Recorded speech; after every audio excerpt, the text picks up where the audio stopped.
Hey everyone, welcome back to New JANG City. I have not been able to work in this space as much as I would have liked over the past 2-3 weeks or so. But in the last video that I uploaded, I was asking a lot of you, all of you in fact, for your thoughts, your input, and your requests about the Cyberpunk district, the area beneath the city that is dedicated to viewers. I was asking for what you would like to see, what priorities you would prefer, just general ideas. On the whole, what do you want for your area of this entire city diorama and layout and room? And I got so much feedback, and so much of it was really, really, really good stuff. So thank you for that.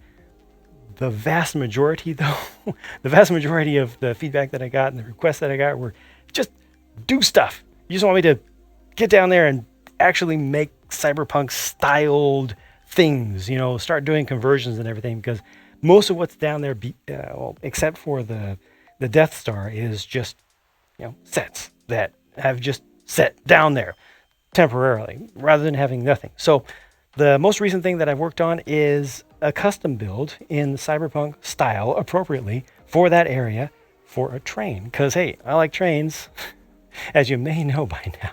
So let's check out the new train. So there it is. Standard gauge, power functions, powered.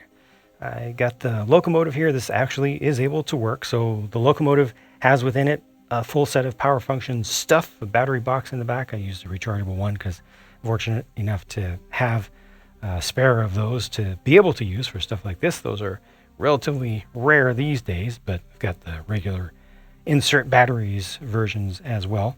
But that's in there with the receiver, speed controller unit, and then a regular power functions train motor base down below. So the whole thing is able to move on its own, and I'll show it to you in motion momentarily. Well, in a couple minutes probably. And then this has a driver in there, but it's not a real driver. My idea was that this would be an optionally driver operated, optionally driverless unit that would just be able to drive itself. Because it's not that difficult to make a train fully autonomous, but to keep it from looking too creepy, I guess, to the figures down here, to the citizens of this area, I wanted to have a stand-in for a human. So that's a robot who's acting basically just like an automaton to just look like there's a person in the cab. In reality, it's just being AI and network controlled. And I used the face of a Lego movie female robot, I think is what I used in there, just kind of mixed some parts together. But, basically the core of this was this windshield piece. I wanted to use one of those large purple windshield pieces from the party bus from Lego Movie 2. This is not the larger, but this is one of the large ones. And, it's just such a unique piece, and with that color and everything, it just had to be used down here. So I built everything basically from that. Tried putting it in its normal orientation, then I stood it up, and it just made a lot more sense. Relatively late addition was this bull bar on the front, just to make it look a little bit more, I don't know, just cyberpunky, right? A little bit less clean, a little bit more industrial, because this is obviously a freight train. And then I've got pieces that have stickers that I like to use whenever I can from old sets that I've taken apart. I've got printed pieces, so I just try to grab stuff that seems to make sense to me. And overall, I am happy with how this turned out. I'm happy with how it looks. It doesn't show any wheels on the front. And also for functionality's sake, just for making it not too frustrating to use, I made sure that this whole area here, which is where the infrared receiver unit is behind here, uses as many clear pieces as possible. So even this grill on the side is being held up by some clear headlight bricks, so some signal light can still get through into that for control. The most recent rolling stock that I built for this was actually this joined pair of clamp well tank carriers. So you see there's a Jacob's bogie in the center there, and it's a car set, and then the cargo would be those tank parts that would be pulled out by a crane or something somewhere. This is my least favorite of the pieces of rolling stock that I made. Also probably took the most time to build. Took way too much time, like hours went into that. I'm still not satisfied with how it looks, but it is at least good enough, and it's a lot better than not having that much cargo and rolling stock at all. Also not happy with the couplers using that red color for the axles that I used. You can see right down in there. I thought it was going to look cool, but it just looks kind of obvious. Let's see, this was the second piece of rolling stock that I built. It was intended to be a compressed liquid gas carrier that carries actually two different types of gas in two different sizes of cylinders. So the center cylinders are the main cargo, and then the ones on the outside are also transported for use in the same industries, but not as important, not as valuable, and those are also slightly bled. It's an inert gas that's slightly bled to the atmosphere to ensure that the inside tanks stay cold. So the outside ones provide cooling for the inside ones.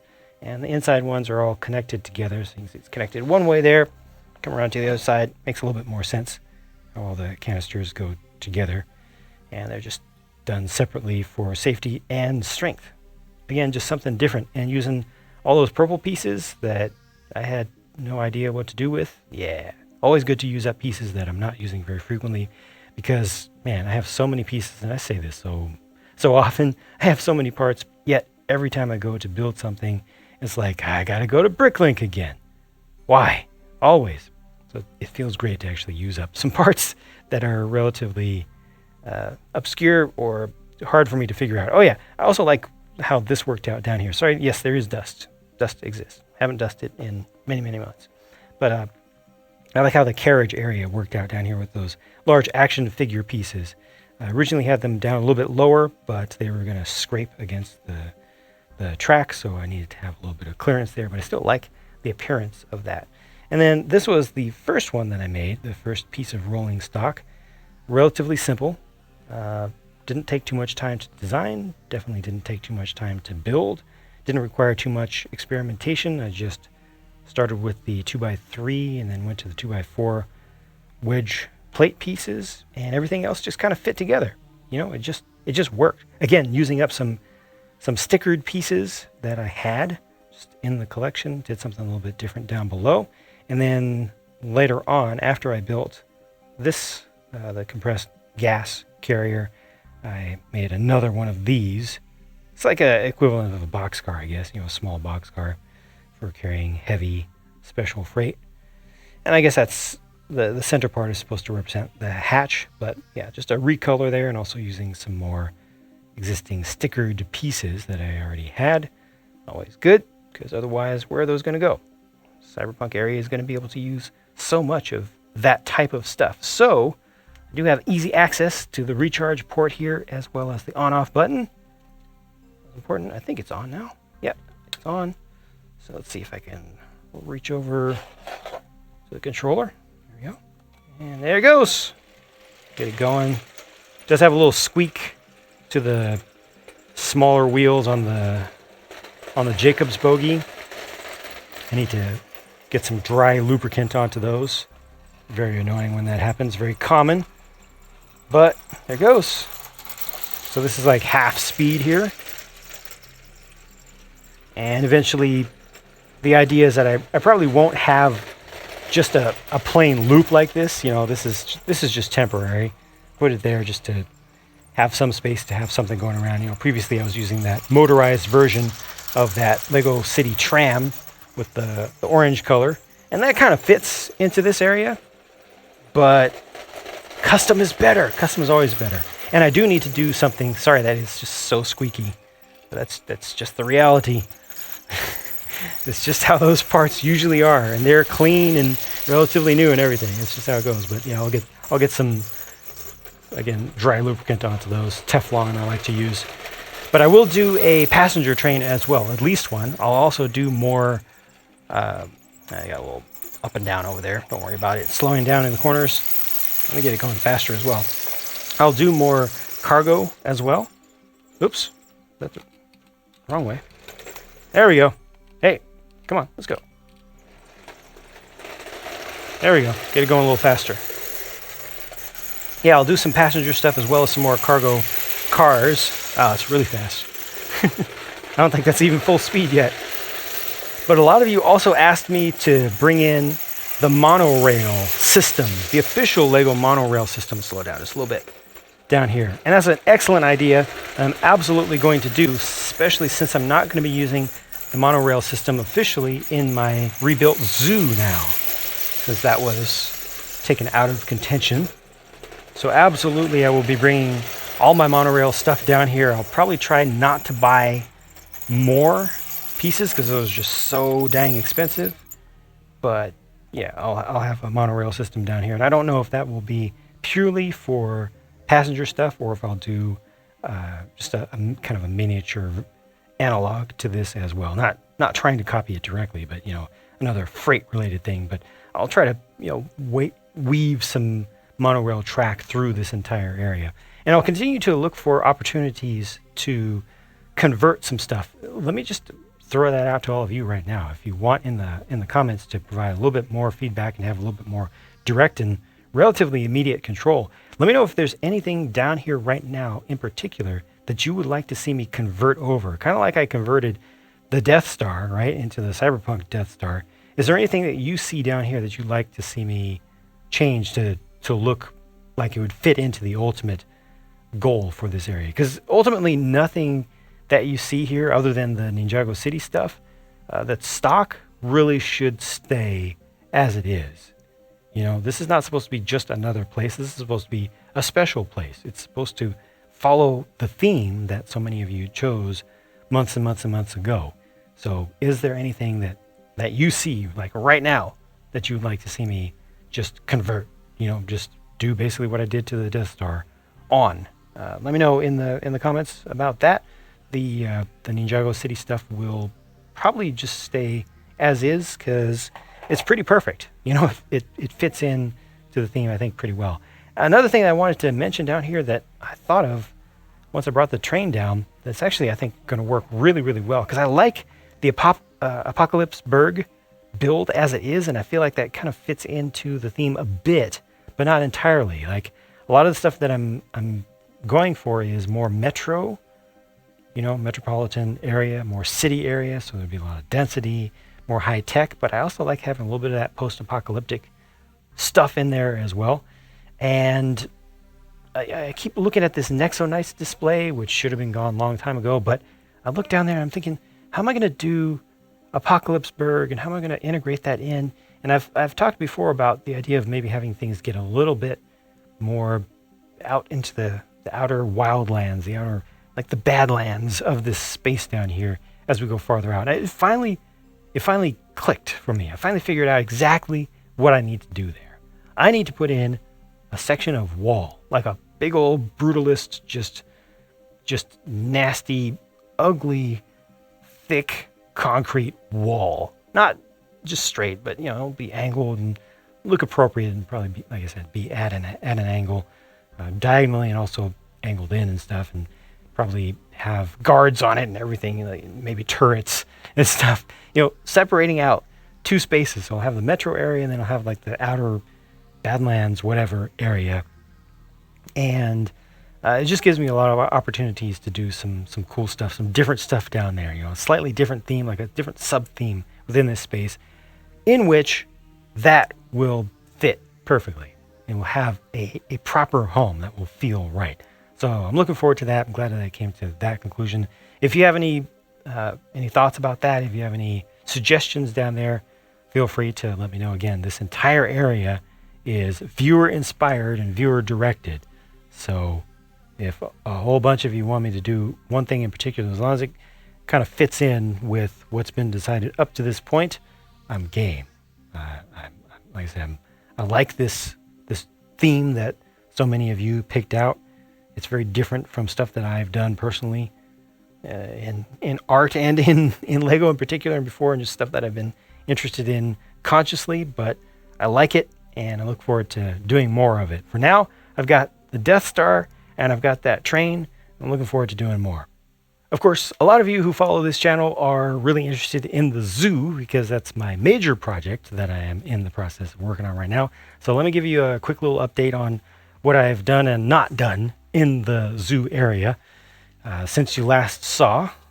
Bring you down around here. So again, this is work in progress. This is just me thinking. Nothing that you see presently is permanent. This is just ideation phase still. And again, I just haven't had that much time to work in this space. But I've done slight changes to some of the layout of where the paths will go and everything. Started to bring in just suggestions of walls, which will not be like that.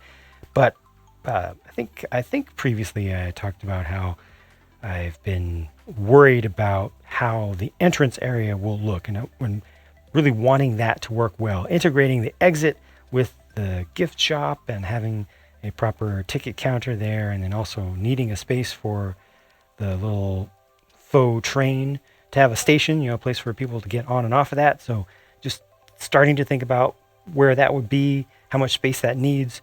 Having the gift shop, I think the exit would be over here. So the gift shop would actually be right here, and then people would be able to exit essentially through the shop. Like this would be covered back here. Probably wouldn't have to go down the aisle or anything. Like I'm not going to force people through the commerce to that degree, but to some degree. And then this would be where the ticket counter would be. Not looking like that, not using those pieces or anything.